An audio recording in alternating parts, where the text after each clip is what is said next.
Bonjour à tous, nouveau rendez-vous athlète de la team NutriPure. On accueille une athlète exceptionnelle chez nous, quadruple championne d'Europe, vice-championne du monde, double médaillée olympique, Chérine Boucli, judokate internationale. On va discuter ensemble de son parcours, de comment elle a commencé, les difficultés qu'elle a pu avoir, l'apothéose des Jeux olympiques. Chérine, bienvenue. Merci. Bonjour. Bonjour. Merci à toi de m'accueillir ici. Alors, dis-nous un petit peu, le judo chez toi, c'est depuis toute petite, depuis que tu as 3-4 ans. Comment tu as commencé? C'était via ta famille? C'était par hasard? Comment ça s'est passé? Alors, j'ai commencé le judo à 4 ans. Ouais, Et moi, c'est mon père qui faisait du judo. Et du coup, son frère, mon oncle, a ouvert un club de judo. C'est des passionnés de judo depuis qu'ils sont tout petits, ils font ça. Donc, par mimétisme, on a voulu un peu faire comme eux. Et donc, à l'âge de 4 ans, on est rentré dans le club de mon oncle. Au tout début, je me souviens, on voulait rentrer hyper tôt avec mes frères. Donc, moi, j'ai vraiment une famille de judo.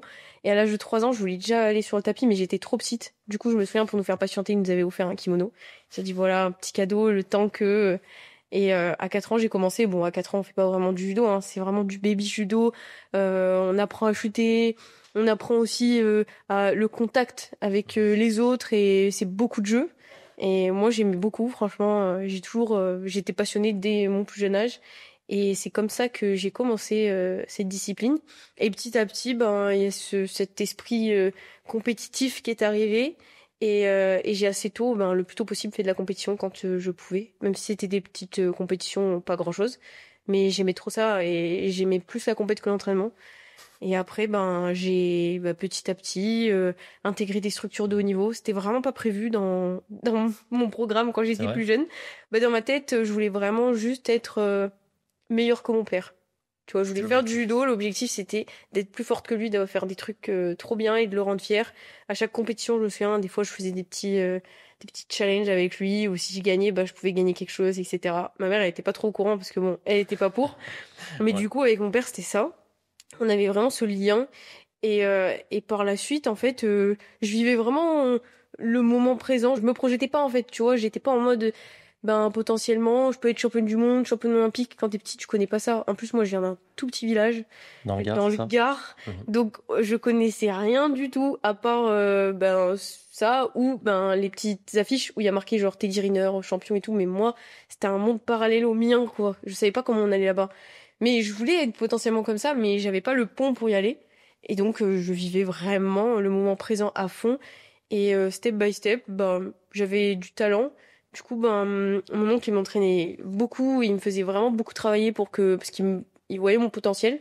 Et après, ben, je suis rentrée en structure de haut niveau à 15 ans, pendant 1 an au Pôle Espoir de Montpellier, 2 ans au Pôle France de Marseille. Et derrière, j'ai intégré l'INSEP en 2016, qui est l'Institut national des sports, de l'expertise et de la performance. C'est vraiment le, le top niveau pour s'entraîner quand t'es judoka et d'autres disciplines aussi, hein. Mais au judo, c'est le C'est top. le top. Ouais. C'était super rapide. Donc en fait, tu commençais déjà à 3 ans frustré de pas pouvoir commencer le judo. Donc à 3 ans déjà un kimono, mais on peut rien faire. Mais on peut rien faire, On peut rien t'attends. faire. À 4 ans, on va se taper avec les cousins et les frères directement sur le Exactement, tatami. Dès exactement. 4 ans, Ouais. objectif, battre papa, c'est ça? Ouais. Papa t'es Battre. battu, papa est fier?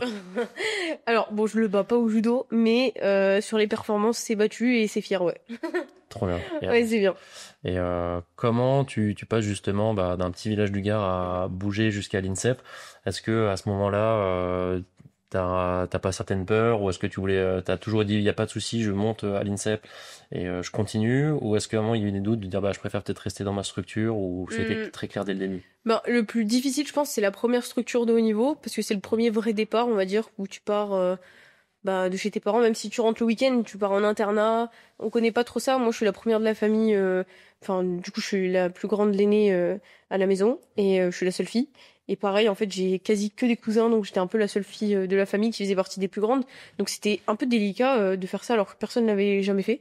Mais je croyais vraiment à ce projet-là. Et puis mon oncle, il m'accompagnait beaucoup et il connaissait un petit peu. On se connaissait, donc c'était pas si loin que ça, Montpellier. Et puis j'allais en fait aller avec des gens que je côtoyais déjà depuis super longtemps en stage, etc. T'étais encadré quoi. Donc il y avait quelque chose qui me rassurait, mais à la fois je me disais oh là là c'est trop bizarre de me dire que je pars de chez mes parents. Et, euh, et en fait quand je l'ai fait ça s'est hyper bien passé, donc j'étais à l'internat, j'ai rencontré des gens. Puis là en fait tu instaures une certaine routine. Ensuite, ben, à Marseille, c'était pareil. Je rentrais tous les week-ends, sauf que c'était un niveau au-dessus. Et là, j'étais avec des nouvelles personnes. Et donc, le plus dur a été fait, en fait. J'avais déjà quitté, entre guillemets, ma famille. Juste là, j'allais me retrouver à Paris. Mais j'allais pas rentrer aussi tous les week-ends. Donc, c'était ça qu'il fallait accepter. Et c'était pas simple. Mais je savais ce que je voulais parce que à partir du moment où tu arrives en Pôle France ou même en Pôle Espoir, c'est là que tu comprends ce que c'est la structure de haut niveau. Tu comprends le haut niveau et t'es là-bas, mais en fait, tu sais pourquoi tu fais ça. Et moi, je voulais pas faire les choses à moitié. Je savais que je voulais être une grande championne de judo. Et du coup, bah, je voulais me donner les moyens de réussir. Et donc, si on me disait, ben là, c'est cette structure-là parce que tu vas être meilleur. Là, c'est ce club-là parce que tu vas être meilleur. Et là, ben, l'INSEP, en fait, je me voyais pas refuser. C'était pas possible pour moi, quoi. Qu'est-ce qui différencie d'une structure un peu amateur, d'une structure pro? Parce que moi, voilà, je connais pas assez le judo. Est-ce que moi, je vois juste un tatami et c'est tout? Est-ce qu'il y a d'autres structures qui sont à côté? Est-ce que c'est l'encadrement, les services? C'est quoi la différence en fait? Alors, en fait, quand on démarre le judo, on est licencié dans un club. Ouais. Donc, le club, bah, quand tu commences petit, je sais pas, t'as peut-être 2 entraînements dans la semaine. Après, t'en as peut-être un peu plus quand tu grandis, etc. Sauf que, en fait, tu vas à l'école comme tout le monde. Tu finis tes cours. En général, les cours de judo sont adaptés en fonction parce que ben il faut que les clubs s'adaptent aussi aux scolaires parce que sinon ils ont pas de jeunes qui viennent s'entraîner. Et en fait, le haut niveau là, parce que du coup je m'entraînais qu'une fois moi quand j'étais à mon petit club, enfin 2 fois par semaine, mais qu'une fois dans la journée par exemple quand j'étais plus jeune. Sauf que le haut niveau, quand vraiment tu veux te projeter dans un plan de haut niveau, tu dois t'entraîner tous les jours. Mais tu peux pas t'entraîner tous les jours et aller à l'école. Et tous les jours, 2 fois par jour quasiment. Parce qu'il y a la prépa physique aussi qu'il faut pas négliger. Même si tu fais du judo, t'as plein de choses en fait quand t'arrives dans le haut niveau à mettre en place pour pouvoir prétendre en fait aller dans du haut niveau quoi. C'est pas que faire du judo, il y a beaucoup d'aspects. Et quand tu grandis, bah t'as plein d'aspects précis à travailler. Et donc quand tu rentres dans ces structures, ils te donnent l'opportunité de pouvoir le faire. D'accord. Donc en ayant des cours aménagés. Parce que des fois, parce qu'il y a le bac à passer, il y a plein de choses, le brevet. Donc les cours sont aménagés, on te lâche pour pouvoir aller à l'entraînement. Mais par contre, derrière, t'as pas forcément de vacances parce que t'as raté des cours, donc tu rattrapes. Ce que le scolaire, en fait, qui fait pas partie quand t'es dans un scolaire basique, et ben, peut pas s'adapter en fait à une personne ou deux. Donc c'est pour ça que les structures de haut niveau aujourd'hui sont là. Elles sont en lien avec par exemple un établissement scolaire et derrière ils font leurs échanges entre la structure de haut niveau et le scolaire. Donc pour moi c'était clé, c'était important pour mes parents aussi d'ailleurs. C'était impossible que je fasse du judo s'il y avait pas l'école à côté. Et si l'école ça se passait pas bien, le judo ben c'était stop. Du coup ben il fallait que j'ai les deux tout le temps. Et tu as travaillé à ce qui l'école était et tu fais normal. performance. Okay. Carrément, donc j'étais obligée de les rassurer aussi sur ce plan-là pour leur expliquer que ben l'école ça va être, vous inquiétez pas, ça va bien se passer. Tout ça c'est, et puis même on a l'école, enfin on a d'école, on appelle ça, enfin c'est le soir par exemple, on faisait des cours en plus, on a du soutien scolaire s'il faut. Donc voilà, et puis ils s'adaptent aussi parce que des fois en fait on part en stage pendant des semaines et donc on rate beaucoup de cours, on rate même des contrôles qui sont peut-être importants et plus rattrapables. Donc si t'es pas dans une structure qui a fait en sorte d'être avec un établissement qui te donne les moyens de réussir en scolaire, c'est un peu chaud. Sinon, c'est très dur. Okay. Donc ça sert à ça en fait aussi les structures de haut niveau et à t'entraîner plus avec en fait des athlètes de ton secteur qui sont forts. Parce que quand tu rentres en structure, ben tu demandes à rentrer mais il faut qu'ils t'acceptent. Et t'es pas toute seule à rentrer en structure. Donc tu te retrouves. Déjà. Il y a pas de compétition, c'est tes résultats dans l'année. Et du coup, tu te retrouves avec les meilleurs sportifs, par exemple Montpellier, les meilleurs sportifs de la région, les meilleurs judokas. Parce que quand t'es dans ton club, ben il y a plein de clubs dans la région, par exemple. Donc tout le monde a son club à lui. Tu t'entraînes qu'avec les gens de ton club, mais moi en haut niveau, qui prétendait le haut niveau dans mon petit club, on était peut-être deux filles à être que fortes, qui faisaient les France, etc. Donc c'est pas suffisant pour pouvoir s'entraîner tous les jours avec une seule personne qui. Donc voilà, c'est ça aussi. Si tu t'entraînes avec les personnes, de ta région, les meilleurs de ta région, tu vois. Et après, pareil, quand tu vas à Marseille, c'est le pôle France. Il y en a pas beaucoup. Il faut savoir que les pôles espoirs, il y en a beaucoup. Il y en a plusieurs t'as les pôles espoirs de Marseille, Montpellier, t'as Nice. T'en as plein dans plein de villes. Mais par contre, les pôles France, c'est restreint. Donc là, t'as à Marseille, à Orléans, t'as aussi Strasbourg. Donc c'est un peu écarté, il y a Bordeaux. Et après, l'objectif, c'est que les pôles espoirs, les meilleurs des pôles espoirs se retrouvent au pôle France. Okay. Et donc, du coup, tu te retrouves à Marseille avec des gens qui viennent de Nice, des gens qui viennent de Toulouse, des gens qui viennent de partout, en fait, par exemple, du Sud, mais ils sont tous ensemble. Donc là, je me retrouve encore avec des meilleures personnes d'autres régions. Et après, il y a l'INSEP. Tirer vers le haut, quoi. Okay. Exactement. Après, t'as l'INSEP, où là, bah, c'est le top du top, où tu te retrouves vraiment avec les meilleurs Français. Et là, il y a plus vraiment d'âge. Donc, je me retrouvais vraiment avec l'équipe de France senior, quoi. Voilà. C'est top pour apprendre, mais ça doit être, Ouais, ça c'est doit être top. costaud. Mais au début, ouais, c'est Ouais. pas facile. Parce que tu passes d'un endroit où t'es forte, quoi. Quand j'étais en structure, au pôle, je tombais quasi jamais, moi. Enfin, c'était pas possible pour moi. Même, j'étais vraiment une rageuse.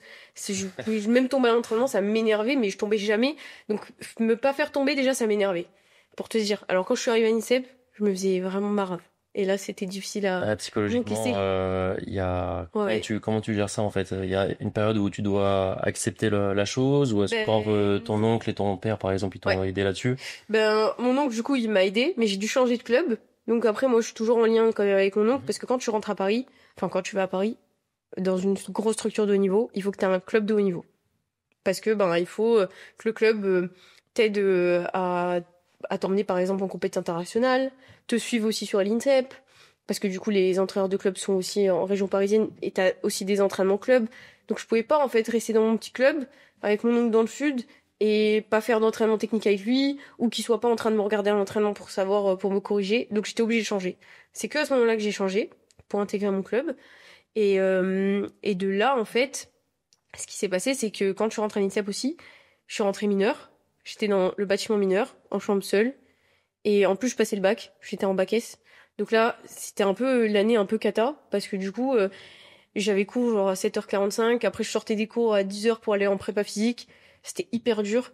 Ensuite, j'allais en cours l'après-midi. Quand je finissais à 16h30, à 17h, j'avais judo et ça se passait pas forcément bien. Et après, derrière, j'avais cours à 20h30 parce qu'il fallait que je rattrape la physique-chimie, par exemple. Et après, elle te notait aussi. Donc tout ça, tous les jours, c'était hyper compliqué. Et 12 heures de travail quoi. Et le mercredi, toute l'après-midi, j'étais en DS, des contrôles tous les mercredis après-midi. Et pendant les vacances, bah, on était en stage, en fait, scolaire pour pouvoir rattraper le programme parce qu'on était tout le temps en retard. Et tout ça, en fait, psychologiquement, c'était hyper difficile. Déjà, de pas faire tomber à l'entraînement, c'était difficile. Donc, t'étais pas performante en compétition parce que je pense que t'avais un manque de confiance en toi. Et comme tu savais plus faire tomber, ben, comment le faire en compétition. Et après, psychologiquement, t'étais pris par le bac, par la réussite à l'école, par devoir te lever tout le temps le matin, pas avoir de vacances. Franchement, tout était dur et du coup, je contre-performais, on va dire, surtout à l'international. Au championnat de France, j'étais médaillée, mais pas très forte. Enfin, après, je dis pas très forte, j'étais classée, mais c'était pas ça. Donc, j'étais un peu spectatrice de ce qui se passait, mais ça, c'était lié à tout ça, en fait. C'était vraiment dur. D'ailleurs, j'ai raté, bah, ma saison, elle était pas ouf, et j'ai raté mon bac. Je l'ai repassé l'année après. Et du coup, bah, je me suis concentrée aussi sur le sportif, mais je pense que c'est nécessaire et qu'il faut savoir prendre du recul sur ça et apprendre à l'accepter, ce qui était très dur pour moi au tout début parce que je pense que j'avais pas ce caractère-là d'apprendre en fait de savoir rebondir en fait de tout ça, d'apprendre que tomber c'est pas grave, d'apprendre que quand c'est difficile ben vas-y chérie repose-toi, c'est rien. Que Et l'échec c'est dans des fois le on subit processus beaucoup en fait, Mhm. exactement. Je subissais beaucoup. Et après bah petit à petit, je pense que j'ai réussi à me remettre en question et essayer d'apprendre de mes erreurs. Et après ben une fois qu'il y a eu le bac qui s'est terminé, quand j'ai eu mon bac S du coup, je suis passée en licence TAPS et là j'ai l'impression que ça a été un soulagement parce que ça avait rien à voir dans le sens où tout était plus facile. Bon, la licence à côté du bac, c'était trop facile. Tout ce qu'on te donnait en cours, c'était facile à travailler en fait. Il y avait pas autant de travail que ce que j'ai fait déjà pour avoir le bac. Et du coup, forcément, bah, au judo, ça allait mieux déjà parce que j'ai l'impression d'être plus libérée de quelque chose. Et les deux ensemble, bah, je commençais à capter en fait le truc. Je commençais à rentrer dans quelque chose d'intéressant et à me faire ma routine qui était potentiellement sur la bonne voie pour pouvoir réussir quoi. Mais au tout début, c'était vraiment difficile, vraiment. L'INSEP, c'est pas simple. Vraiment. Bah, mieux vaut que ce soit dans ce sens-là où c'est dur au début et Ouais. ensuite tu commences à capter Oui, oui, la oui, chose oui, et oui. ça s'améliore que plutôt que Mais tout soit facile dès le début oh et ouais, ensuite non, ça non, devient mais dur. bien sûr, de toute façon, c'est obligatoire. On passe tous par des épreuves ou des échecs, des moments difficiles dans nos carrières. Mhm. Tout le monde, enfin, c'est obligatoire et t'essayes d'apprendre et de rebondir. Mais, euh, mais en vrai de vrai, quand j'y pense, je me dis, waouh. En fait, il faut s'accrocher, il faut être patient, quoi. Être patient, ouais, c'est un bon conseil. Ouais, être patient. Et tu vois, tu m'as dit que normalement à la base toi t'es une rageuse au combat. Ouais. Et, ce qu'on voit après à l'extérieur, tu vois, quand on discutait ensemble Ouais. avant, où t'es quelqu'un quand même avec qui on discute facilement, super sympa. Qu'est-ce qui se passe? À quel moment ça switch quand tu rentres sur le tatami ou tu es en mode rage ou est-ce que c'est une semaine avant? À quel moment, Chérine, faut pas l'avoir en face de soi, quoi? Euh, Après, c'est vrai que quand je suis en kimono, je pense qu'il y a une autre personnalité de moi qui prend les devants. J'ai l'impression d'avoir un peu de deux facettes et c'est comme, comment dire, on peut pas, enfin, je peux pas être la même parce que je suis pas la même. Il y a la Chérine, en fait, dans la vie de tous les jours qui peut-être est hyper solaire, sociable, qui est bon voilà, je suis quand même une travailleuse et tout le temps, mais il y a pas de ça sur ça, c'est vraiment il y a pas de souci.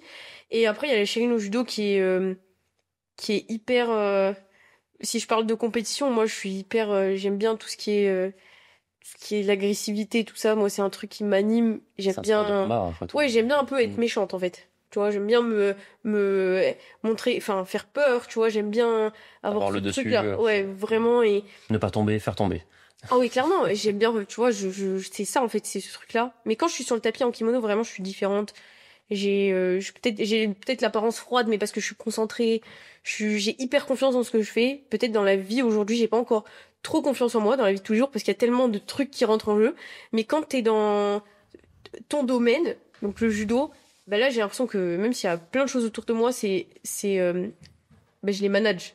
Du coup, je peux me permettre d'avoir hyper confiance en ce que je fais et comme j'ai hyper confiance, bah je suis dans mon truc. Je sais Dans pas ta trop bulle, quoi. comment expliquer, mais ouais, c'est deux Chérine. Il y en a une, elle est vénère et l'autre, elle est plus tranquille. Bah ça va, c'est comme c'est pire, c'est mieux ça Ouais, que l'inverse encore une fois quoi. Ah non, mais bien sûr, non mais c'est bien. Mais elle a besoin de ça. Après, on fait un sport de combat, comme tu dis. Tu vois, c'est un sport de combat. T'es obligé de réveiller quelque chose en toi. Je peux pas être lente, je peux pas être, je peux pas rigoler avec les gens. Tu peux pas. Faut que t'aies La hargne un peu, ouais. ouais, ce feu en toi en fait qui va te permettre d'aller la chercher, la choper, de l'attraper, de mettre de la force, tu vois, d'être dynamique. Et comme ça, enfin voilà, le combat c'est ça aussi. C'est pas, faut pas laisser, tu laisses pas place. À la personne, tu la laisses pas exister et c'est un combat quoi. Enfin, tu C'est dois du 1 dominer. contre 1, Donc c'est pas... quand ouais. tu parles déjà dans ça, c'est vraiment de l'agressivité quoi. Et par contre dans la vie, t'as pas besoin de cette agressivité. Tu peux pas être comme ça dans la vie de tous les jours. Je suis d'accord. Je suis d'accord. Euh, C'était super intéressant. Ça c'est super intéressant. Ça j'aime beaucoup. Ouais. Là, après un an, après justement les JO, ça prenait beaucoup de temps, beaucoup d'énergie, beaucoup de médiatisation. Mm. Qu'est-ce qui a changé justement depuis un an? Bon, bien sûr, la médiatisation, où c'est que tout le monde s'embrase pendant un mois sur les JO et après tout d'un coup ça redescend Ouais. vite, violemment. Est-ce que toi, tu l'as ressenti, ce contre-coup que beaucoup d'athlètes nous parlent, où ils sont un peu sur un piédestal et tout d'un coup, ben, on s'en fout un peu, il y a beaucoup moins de personnes, à part ceux qui sont dans le sport. Est-ce que tu as ressenti quelque chose ou toi, habitué maintenant? Bah après, bien sûr, tu t'es obligé de le ressentir. C'est réel, il est là. Après, je m'attendais pas non plus à ce que ça. Enfin, on le sait. Je pense qu'on est prévenu. Aujourd'hui, tu vas faire les Jeux Olympiques ou même si on regarde des compétitions précédentes, des compétitions en France, comme un Grand Slam de Bercy, du coup à Paris, comme un championnat du monde ou un championnat d'Europe, ça dure. C'est éphémère en fait. C'est éphémère. Les gens ils te regardent pendant un instant, ils sont hyper contents pour toi. Ben voilà, c'est cool. Mais ça dure qu'un moment et les jeux la différence c'est que ça dure un peu plus longtemps mais on sait qu'il y a une fin enfin il y a une fin quoi. C'est ça peut pas rester. Ce que je trouvais dommage c'est que je pensais que ça allait peut-être être plus que ça, plus longtemps. On est à Paris quand même, on est en France hein. C'est vrai. Et je me disais que ben ouais, potentiellement peut-être que ça allait être particulier, différent et qu'on allait être peut-être plus encore mis en avant mais moi pour le coup, je critique rien vraiment sur cet aspect-là parce que moi, j'ai vraiment fait des trucs qui étaient vraiment très cool que j'avais jamais fait auparavant parce que bah, du coup c'est ma première médaille au jeu et en fait j'ai fait des trucs trop bien mais quand j'y pense et que je prends du recul et que j'en parle aux autres c'est vrai que bah quand tu parles quand même de l'événement en lui-même c'est un événement de fou Mhm. et du coup ben tu t'attends à un truc encore plus fou quoi le après. Ouais, vraiment une ascension qui s'arrête jamais, ouais. Exactement. Mais sinon, à part, ça a pas vraiment. Je pense que ça change pas ta vie, dans le sens où, bah ouais, tu vas faire des trucs après, Médaille etc. olympique quand Non, même. mais ce que je veux dire, Quand même. c'est en mode, Ouais. quand je dis ça change pas ta vie, c'est que Ouais. oui, tu vas faire la Fashion Week, tu vas faire des pop-up stores, etc. On t'invite, etc. Tes médailles olympiques. Non, mais c'est trop bien. Mais Fashion Week, après ouais. tout ça, ça s'arrête. Après tout ça, ça s'arrête. Tu reprends ta saison. Tu recommences le judo, tu recommences à faire des championnats d'Europe, tu recommences à perdre, à gagner, tu recommences à il n'y a pas eu plus de sponsors, il n'y a pas eu plus de gens qui ont dit bah demain vas-y on signe et tu auras le métier de tes rêves. Tu vois, en vrai il y a rien qui va changer, je suis toujours la même personne. Ce qui change peut-être aujourd'hui c'est que oui j'ai une médaille au jeu donc les filles en face ben ça va être différent. Je sais que ben aujourd'hui quand je vais dans une compétition c'est quand même aussi différent, j'ai un nouveau statut. Ça c'est faut l'accepter, c'est réel. Je suis une fille qui est quand même double médaille au jeu, faut le dire et voilà faut l'accepter. Mais finalement bah je suis toujours Chérine quoi et j'ai toujours les mêmes personnes autour de moi et je fais ma vie enfin genre T'es sur terre, la routine ouais qui c'est continue. ça après ben voilà j'essaye de rester moi-même et j'ai l'impression qu'en restant enfin que c'est vraiment que c'est pas la médaille elle est là elle m'a permis en fait de me mettre en lumière mais parce que des gens m'ont pas vu me connaissaient pas tu vois par exemple donc ça leur a permis de me voir et après bah ils me prennent tel que je suis finalement et après ben quand je parle à des gens ben en fait c'est mon histoire qui intéresse la médaille elle est là mais en fait peut-être que ça m'a permis de débloquer certaines portes mais je trouve que pas tant que ça peut-être plus tard hein, j'en sais rien mais aujourd'hui ben voilà enfin j'ai fait des trucs cool mais comme tout le monde je pense on s'attendait à plus que ça quoi mais moi je suis très contente de ce qui s'est passé hein. Je tiens à le dire Ouais, c'était un événement c'était vraiment trop bien. Ouais. Ouais, c'était à la maison, c'était Ouais. parfait, quoi. Ouais, mais même tous les trucs après, des trucs un peu, t'es un peu une star pendant un certain temps, quoi. Et ça, c'est vraiment stylé. Est-ce que dans l'équipe française, est-ce que justement pendant les JO, t'as un mood un peu différent? Est-ce que vous restez beaucoup ensemble ou est-ce que vous restez par catégorie, je sais pas, ou juste entre filles, entre garçons? Est-ce que ça se passe autrement? Ben, en fait, pour le coup, ça, ce qui est bien, c'est qu'on se retrouve toutes les équipes de France, de toutes disciplines, dans le même bâtiment. Ça, en fait, ça arrive jamais. Ça arrive jamais qu'on se croise tous pour une même compétition. Donc ça, c'est ouf. Franchement, c'est trop bien. On se croise, on est en bas, par exemple, dans un espèce de salon, on regarde tous, je sais pas s'il y a un Français qui est en train de faire quelque chose, et puis on est là en train de vivre le moment ensemble, on se croise, on se dit bonjour, on se donne de la force. Ça, c'est vraiment un truc que, bah, on faisait jamais, mais sinon, en tant qu'équipe de France de judo, oui, on fait tout ensemble, on va soutenir les copains après sa compète, on reste jusqu'aux équipes, enfin voilà, moi j'ai fait tous les jours, sauf si j'avais des médias. Donc j'allais voir tout le monde, tu te mets en équipe France, tu prends ton bus, tu vas soutenir dans les gradins, après tu reviens, après s'il faut aller voir à la fin du judo, bah je suis allée voir d'autres disciplines, mais c'est ça qui est beau aussi quoi. En fait on est une équipe quoi et là au JO, c'était vraiment la vraie équipe de France sans sans ajouter de spécialité en fait. On est l'équipe de France. C'est pas l'équipe de France de judo, l'équipe de France De France tout court. de basket, de rugby, c'est l'équipe de France tout court et ça bah tu le vis que là-bas quoi. Tu vis qu'au jeu. Et ça, c'est trop bien. J'ai manqué encore des JO en France. Bravo. C'est sûr. Qu'est-ce que tu mets en place? Tout à l'heure, tu as parlé il y avait 2 entraînements par jour, Oui. mais qu'il y avait d'autres choses qui étaient à côté. Donc, tout le monde connaît le renfo, mais est-ce qu'il y a d'autres choses sur la nutrition, le repos, la méditation, la kiné? Ou est-ce qu'il y a tout? Qu'est-ce que tu mets en place, par exemple, sur une semaine? Est-ce qu'il y a des entraînements du renfo et qu'est-ce qu'il y a autour? Ok. Alors, du coup, ouais, 2 à 3 entraînements par jour, moi. Il y a un entraînement. Okay. Parce qu'en fait, il y a un entraînement physique. Donc, comme tu dis, ça peut être de la renfo, donc de la muscu. Ça peut être de l'aérobie. Ça peut être du cardio. Ça peut être des circuits, tu vois, des circuits renfo ou un circuit cardio. Enfin, voilà, on essaye d'être complet sur toute la semaine et d'avoir tous ces aspects-là. Parce que le judo, bon, comme dans d'autres sports, c'est un sport qui est très complet, où tu te sers de toutes les filières. Donc, il faut que tu sois complet partout. Donc, il y a tout ça qui rentre en compte. Avec ça, il y a la technique. C'est pour ça que je te dis 3, parce que parfois, je fais de la technique en plus. Donc, la technique, c'est vraiment de la répétition de tes gammes. Tu peux apprendre aussi des techniques si tu veux. Mais tu répètes souvent tes gammes en fonction des profils que tu prends en compétition. Si tu as eu des soucis, par exemple, sur un profil, bah, tu vas répéter la saisie sur la garde ou justement un enchaînement de techniques. Et ça, c'est que de la répétition pendant 1 heure. C'est-à-dire quoi, répétition de gamme? C'est quoi une gamme? Répétition, par exemple, une gamme, c'est par exemple un chemin de saisie. Genre, par exemple, on est à distance, je sais que je vais démarrer, je vais attraper la manche, après, ben, je vais te pousser, je vais monter ma main droite, et là, ben, j'essaye de me placer sur des mouvements, et là, je fais des séquences comme ça où je répète, je répète, je répète, je répète. Des gammes, ouais, c'est comment je pourrais dire, c'est des enchaînements, tu vois. Et c'est mes enchaînements de base à moi. Après, je les perfectionne, ou j'ajoute un petit truc, ou un détail que j'ai vu en compétition pour qu'on le corrige. Et c'est que de la répétition. Et après ça, il y a l'entraînement de judo aussi. On fait un peu de technique, échauffement, et combat. Voilà. Et ça, dans la semaine. Ok, donc Des fois, 2-3 fois par jour, donc ça oui. fait entre 14 et 20 entraînements dans la semaine? Ouais, à peu près. Tout Et va des bien. fois, je fais du jiu-jitsu brésilien Ah, pour le sol, ouais. pour compléter ma Mhm. partie sol.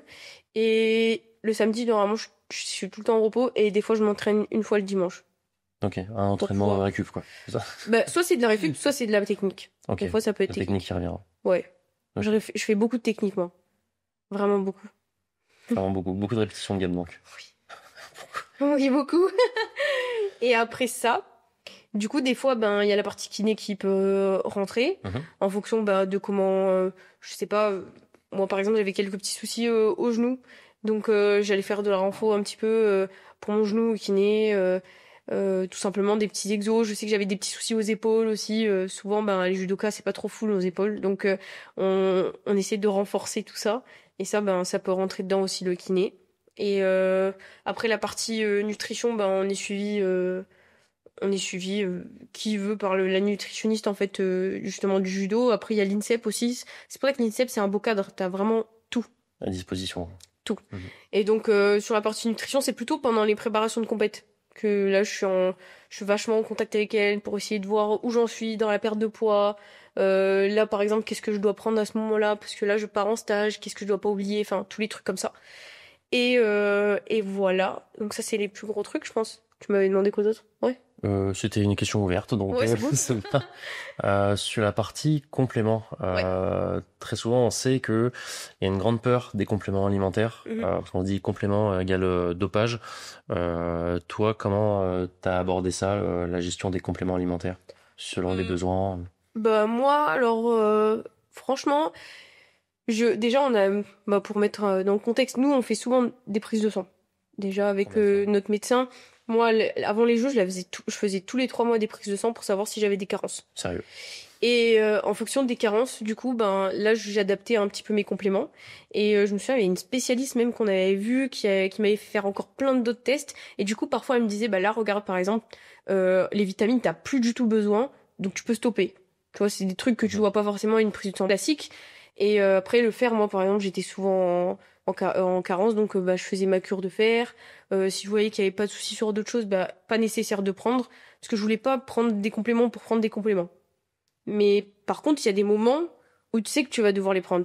Là, l'hiver, par exemple, en décembre, tu sais que quand même, faut prendre des compléments. Là, quand je suis en stage, tu sais que t'as des compléments ou même des protes et des boissons d'effort, par exemple, Mhm. parce que c'est nécessaire, tu vois. Et donc moi, après, si je dois te dire, en général, ce que je prends en complément, il y a le multivitamine, la base, le magnésium, le fer, ça c'est mes trois un peu top. Basique. Après, il y a l'oméga 3 aussi. Parce qu'à un moment, j'étais pas trop bien sur mes prises de sang en plus sur ce plan-là. On me disait, mais mange des poissons gras. Oui, d'accord, Oui. je mange des poissons gras. Mais du coup, voilà. Mais sinon, moi, j'ai pas eu de crainte. Pas de souci avec ça. Enfin, en fait, je fais confiance à mon staff. Voilà, demain, il y a mon médecin, ma nutritionniste qui me dit, on prend tel complément, on regarde ce que c'est et on regarde un peu ce que ça va apporter. Puis, avec vous, l'équipe, enfin, si j'ai des questions, il n'y a pas de souci. Et derrière, je pense que, enfin, ça me pose zéro problème et feu, quoi. Si ça m'apporte quelque chose, on y va. C'est pas à négliger, finalement. Au début, je pense que je négligeais beaucoup, d'ailleurs, les compléments. Dans le sens où je pensais que, si je Pas faisais besoin. du judo comme ça, il n'y avait pas besoin. Sauf que des fois, tu vois, t'es plus ou moins fatigué, même avec l'âge. Bon, j'ai que 26 ans, on va dire, mais je sais que je fais pas la même chose que quand j'en avais 20. Donc, il y a des trucs, avant, j'aurais jamais pris du collagène, par exemple. Mhm. Parce que, enfin, pourquoi faire? Là, tu vois, tu commences à être rouillé au genou, allez, go, on va prendre du collagène. Ah, c'est vrai que tu pousses ton corps énormément. Enfin, tu t'entraînes pas comme quelqu'un de lambda qui se dit je m'entraîne beaucoup, je m'entraîne 2-3 fois par semaine. Tu fais ah ça moi je fais ça en une journée. Oui. Mais tu vois la différence, en fait. T'as des besoins spécifiques en fait, toi. Ouais. Mm. Et c'est de plus tu prends l'âge, plus tu t'entraînes, et plus tu dois être précis, en fait, sur la complémentation que tu vas prendre. Et alors qu'avant, après, tu testes des choses quand t'es plus jeune, et tu te dis, vas-y, c'est pas grave, tu peux négliger. Mais en fait, à force, quand tu vas au haut niveau, c'est ces petits détails-là qui font peut-être la différence sur un entraînement. Mais cet entraînement-là, ça va être l'entraînement de plus. Moi, je fonctionne comme ça, moi, au psychologique. Enfin, je suis très... je me dis, si je fais l'entraînement de plus, c'est ça qui fera la diff. Et si je le fais bien aussi. Ah, Mais du coup, pour bien le faire, il faut que ton corps il soit bien, quoi. Bah, ça fonctionne plutôt pas mal vu le palmarès pour l'instant. Je crois que c'était vrai. une bonne stratégie sur le long terme. Je pense que ça marche pas mal, quoi. Est-ce que toi, t'aurais des conseils à donner, par exemple, pour des jeunes judokates, tu vois, qui ont commencé à 5, 6 ans? C'est vrai que très souvent, bah, on se dit sport de combat égale sport de mec. Et pourtant, toi, tu prouves le contraire, qu'on peut tout simplement être une fille et avoir des performances incroyables au niveau international. Est-ce que tu as des conseils à donner à des jeunes judokates ou des filles qui voudraient commencer le judo? Ben, moi, je dirais qu'il faut même pas hésiter, qu'aujourd'hui, si elles ont envie de faire quelque chose, que ce soit judo, boxe, n'importe, parce que là, on parle de sport de combat, Mhm. franchement, faut tester. Il y a plein de clubs qui sont super, avec des filles super. Aujourd'hui, je sais que le sport, c'est beau et ça nous apprend à... Moi, enfin, ça m'apprend beaucoup dans ma vie. Et je pense que je suis la personne que je suis aujourd'hui grâce au sport, grâce au judo, parce que aussi, c'est un sport qui est plein de valeurs. Quand t'as 4 ans, t'apprends le code moral, tu t'entraînes avec des garçons, tu t'en fous, eux ils s'en fichent, il n'y a pas de catégorie, il n'y a pas de différence. C'est vraiment un très beau sport pour ça le judo, parce que peu importe en fait ta morphologie, peu importe qui tu es, bah, tu trouveras toujours quelqu'un qui fera avec toi, et t'auras... En fait, il y a pas de... On te met même pas dans une case, il n'y a pas de critères, il y a rien. Tu y vas, tu t'éclates, tu t'amuses, et après, ben voilà, c'est tout. Mais moi vraiment, je pense que si je dois transmettre un message, c'est vraiment dire que si t'as envie de faire quelque chose et que une idée en tête ou un rêve, il y a personne qui doit te bloquer ou te dire de faire quelque chose à ta place, tu vois. Enfin, vraiment, fais-le. Si t'as envie de faire du judo, tu fais du judo. Moi, je conseille surtout de faire du sport en général parce que c'est trop beau le sport. On apprend à connaître des gens, on apprend à, enfin, la culture d'autres pays parce que on voyage. Moi, aujourd'hui, j'ai la chance de voyager. J'ai la chance de voir des choses que peut-être j'aurais jamais vues avant dans ma vie. Et j'ai rencontré mes meilleurs amis aussi dans le judo. J'ai fait, ouais, le sport c'est beau et ça m'a fait grandir plus vite aussi. Et, et j'ai appris à me connaître en fait avec le sport parce qu'aujourd'hui on se connaît pas vraiment. Et je pense que on apprend à se connaître en se remettant en question aussi beaucoup. Et avec la discipline d'un sport en fait, c'est comme ça que tu te remets en question et que tu apprends. Les objectifs aussi dans la vie, faut en avoir. Ça c'est vraiment essentiel parce que si tu sais pas pourquoi tu fais quelque chose ou où tu vas, bah il y a aucun sens à ta vie. Et ça, c'est nécessaire. Donc, peu importe, petit, moyen, grand objectif, il faut. Et dans le sport, en fait, c'est ça. Ça t'apprend à t'éduquer sur ça. Et du coup, tu peux le glisser en parallèle dans ta vie de tous les jours. Et c'est essentiel pour se sentir bien dans sa tête, en fait, et bien dans son corps, et juste, tout simplement, bien dans sa vie, quoi. Wow, ça c'est un pitch de motivation pour le judo. Ah ouais? Ça c'est C'est magnifique. vrai? Non, mais vraiment c'est vrai. Foncer, ne pas hésiter, avoir des objectifs. Oui, non, mais Voilà. vraiment, ça, c'est la base. Mais si t'as envie de faire du judo, je te dis, fais du judo. Fonce, hésite pas, c'est trop bien comme sport. Moi, j'aime trop. Merci de me dire ça, c'est bien. C'est trop bien. Vraiment, c'est trop bien. Ok, bah écoute, merci beaucoup, Cyrine, pour toutes ces réponses, c'était super intéressant. Beaucoup de force pour la suite. C'est quoi un peu les prochains objectifs, prochaines échéances? Alors là, du coup, cette année, c'était un peu une année post-olympique. Voilà, on met pas trop, on prend les choses qui se sont bien passées. Enfin voilà, on fait un petit point pour pouvoir repartir. Mais chaque année, il y a les championnats du monde. Chaque année, il y a les championnats d'Europe. On fonctionne avec des grands chelems. Là, en ce moment, c'est un peu les vacances. Il y aura des stages d'été aussi pour préparer le début de saison et sûrement aussi un master. Donc, moi, je vais foncer, je vais essayer de tout prendre, quoi. Voilà, juste tout prendre, tout Juste gagner. prendre. Ça va. C'est déjà pas mal, on va C'est pas mal. essayer. Bon, bah, trop bien. Merci en tout cas. Avec plaisir et on te souhaite C'était un plaisir. bonne continuation. Merci Trop bien. beaucoup.